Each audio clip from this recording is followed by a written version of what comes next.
नमस्कार। कभी सोचा है कि क्यों अक्सर अच्छी अच्छी टीमें जिनमें बहुत टैलेंटेड और मेहनती लोग होते हैं फिर भी फेल हो जाती हैं? ये एक बहुत ही आम सी परेशानी है और आज हम इसी की जड़ तक पहुंचेंगे, एक बहुत ही दिलचस्प नाव बनाने वाले सिमुलेशन के जरिए। ये जो बात यहाँ लिखी है ना, ये आज की हमारी पूरी चर्चा का सार है। प्रोजेक्ट्स इसलिए फेल नहीं होते कि लोग आलसी हैं या काम नहीं कर रहे। नहीं, वो इसलिए फेल होते हैं क्योंकि जो अलग-अलग हिस्से हैं, वो आपस में जुड़ ही नहीं पाते, फिट ही नहीं बैठते। ये बहुत गहरी बात है और हमारा सिमुलेशन हमें बिल्कुल यही दिखाएगा कि असल में ऐसा होता कैसे है। तो चलिए सीधे इस सिमुलेशन में कूद पड़ते हैं। बस कल्पना कीजिए कि आप एक टीम का हिस्सा है और आपको एक बहुत सीधा साधा सा चैलेंज दिया गया है। अब यहाँ एक बहुत जरूरी नियम है। लक्ष्य सिर्फ नाव के अलग अलग हिस्से बनाना नहीं है। नहीं, असली लक्ष्य है एक वर्किंग बोट बनाना, एक ऐसी नाव जो सच में पानी पर तैर सके। बस यही एक चीज है जो मैटर करती है।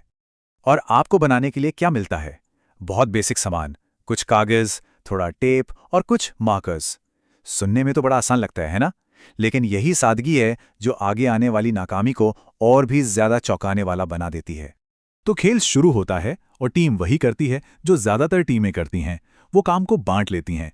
कोई एक नाव का निचला हिस्सा बनाने लगता है तो कोई दूसरा पाल, और ऐसे ही सब अपने अपने काम में लग जाते हैं। हर कोई बस इस पर ध्यान देता है कि उसका अपना हिस्सा एकदम परफेक्ट बने। और बस यहीं से गड़बड़ शुरू हो जाती है। लोग अपने अपने दायरे में, मतलब अपने अपने बबल्स में काम करने लगते हैं। जो टीम पाल बना रही है वो दूसरी टीम को बताती ही नहीं कि उन्होंने डिजाइन का साइज बदल दिया है। और फिर जब सब कुछ एक साथ जोड़ने का वक्त आता है तो सब सत्यानाश हो जाता है। कुछ भी एक दूसरे से फिट ही नहीं होता। ये तस्वीर ये सब कुछ कह देती है। अकेले अकेले तो हर कोई सोच रहा है, वाह, मेरा बनाया हुआ हिस्सा तो एकदम परफेक्ट है। लेकिन जैसे ही आप उन सबको एक साथ जोड़ते हैं, पूरी नाव डूब जाती है। ये वही क्लासिक केस है, इंडिविजुअल सक्सेस पर टीम फेलियर। तो आखिर गलती हुई कहाँ? मेहनत तो सबने की थी। चलिए अब उस जरूरी हिस्से पर आते हैं जो इस पूरी एक्सरसाइज की जड़ है। इसका एनालिसिस करते हैं। चलिए इसे थोड़ा तोड़कर समझते हैं। पहला सवाल, क्या जो अलग अलग हिस्से बनाए गए थे वो अपने आप में ठीक थे? और ज्यादातर मामलों में इसका जवाब होता है हाँ। पतवार भी मजबूत थी, पाल भी बढ़िया बना था। तो सवाल ये है कि अगर सारे हिस्से ठीक थे तो पूरी नाव क्यों फेल हो गई? लेकिन फिर आता है सबसे जरूरी सवाल, क्या वो नाव एक सिस्टम की तरह काम कर रही थी? और इसका जवाब एक बड़ा सा नहीं है। और बस यहीं हमें असली प्रॉब्लम मिलती है। इस प्रॉब्लम का एक नाम भी है, फ्रैगमेंटेड ओनरशिप, यानी बिखरा हुआ मालिकाना हक। ये वो सोच है कि बस मेरा काम तो हो गया।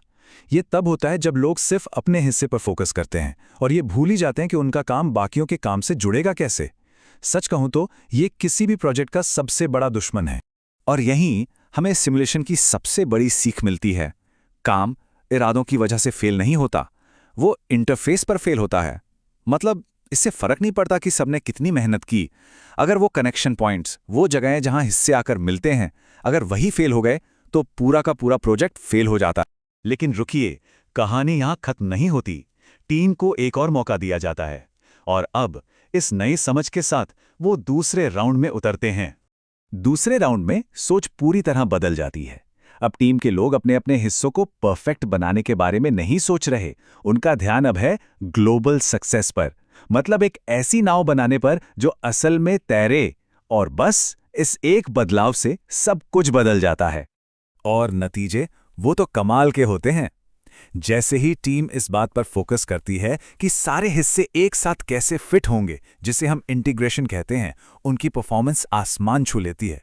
ये कोई छोटा मोटा सुधार नहीं था, ये एक जबरदस्त बदलाव था। तो जाहिर है ये कहानी सिर्फ नाव बनाने की तो नहीं है, है ना? चलिए अब इस जबरदस्त सीख को क्लासरूम से निकालकर बोर्डरूम तक ले चलते हैं और देखते हैं कि ये असल जिंदगी में कैसे लागू होती है। जरा सोचिए, ऑफिस के काम में ये टूटे हुए पुल कहाँ कहाँ दिखते हैं? ये इंजीनियरिंग और मार्केटिंग टीम के बीच हैंडओवर में हो सकता है, या फिर जब अलग अलग डिपार्टमेंट्स मिलकर कोई प्रोजेक्ट कर रहे हों। मुझे यकीन है सबके दिमाग में अभी कोई ना कोई उदाहरण जरूर आ रहा होगा। पता है, इस तरह के एक्सपीरियंस से सिर्फ प्रॉब्लम ही सामने नहीं आती, बल्कि उन्हें सुलझाने के लिए जरूरी स्किल्स भी बनती हैं। ये आपको इंटीग्रेशन थिंकिंग सिखाता है। मतलब हमेशा ये सोचना कि मेरा काम बाकियों के काम से कैसे जुड़ेगा। इससे सहयोग और सच्ची ओनरशिप की भावना भी बढ़ती है। तो आज की सबसे बड़ी सीख क्या है?